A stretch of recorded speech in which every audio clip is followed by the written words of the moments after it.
Okay, I've got here the formula for the binomial distribution. This formula allows me to work out the probability that x is equal to a certain value.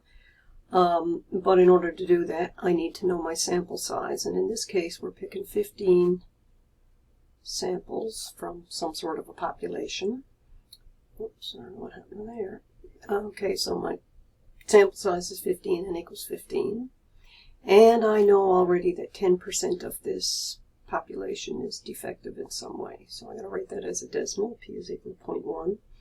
And in this problem, we're asked to find the probability that 3 out of the 15 we pick is defective in some way, knowing that 10% of the whole thing is defective.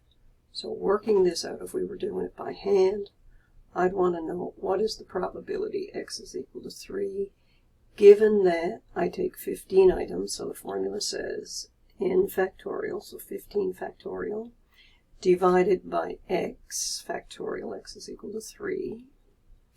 And then I have n minus x, so 15 minus 3 gets me 12 factorial.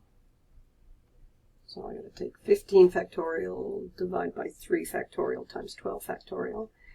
And I got to multiply by p. P is equal to 0.1, it's a bit messy, raised to the power of x, which is 3. And I got to multiply by 1 minus 0.1, which is going to get me 0.9. And I got to raise that to the power of 15 minus 3, which gets me 12. Okay, so if I was doing this by hand, I'd use a calculator, otherwise it'll be a bit long. Okay, and on your calculator you need to locate your factorial button, and it should say in exclamation mark, or I don't know, maybe it'll say X exclamation mark, depending on what calculator you're using.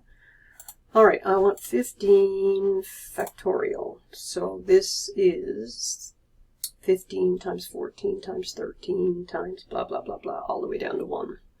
And I got to divide that number by, and I would open up a bracket for the bottom, 3 factorial multiplied by 12 factorial. Close your bracket. Say OK. So this piece of my formula is equal to 455. I now got to multiply that by my p-value, which is 0.1, and raise that, in this case, to the power of 3 equals. And then I got to take that and multiply it by 0.9 raised to the power of 12. And there's the answer that is showing in your notes. So we end up with 0.1285 here. Let's see if this is going to work for me. 0.1285 is my final answer. Okay.